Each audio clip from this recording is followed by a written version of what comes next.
With like the gang side of things, I pretty much grew up in a home where my mom let me do a lot of things, and I grew up with a lot of gangsters that would always be hanging out at my house, and they were like my mom's friends and that, and I kind of looked up to them and saw that they were making money and they had the women and they had the drugs, and I was just that young guy who was poor at that time and had nothing and kind of looked up to them, was like, man, I want to live that kind of lifestyle if that's what it provides. That first thing, armed robbery, that's the test I had to prove myself. Well, at that time, I was kind of nervous myself and didn't know what to expect, but my higher up at that time, he's like, oh, we're going to do a line of coke before we go and do this. So then he gave me my first line of coke I've ever done. So I was like, I didn't know what I was thinking. I just like had that boost of adrenaline. Let's do this. Well, right now, I'm living life happily and way better than I ever was before. And I got a good job now. I'm just helping out kids that went through the same things that I went through and helping them see the light. The criminal activity started probably when I was about 8 or 9. My role models were my brothers, my older brothers, and they were into criminal activity, etc. It was very easy for me to fall into the criminal activity because there was acceptance. It was easy money, and to everybody else, I looked cool.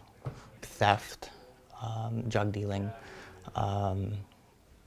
assaults, vandalism, just about anything that was considered cool at the time. I committed crime because I either needed money or acceptance or to fuel my drug habit. Another person could do crime just to be accepted with their friends because that's what their friends are doing. I was taught at a very young age to do crime. It was the easiest way to make money. It was the easiest way to be accepted.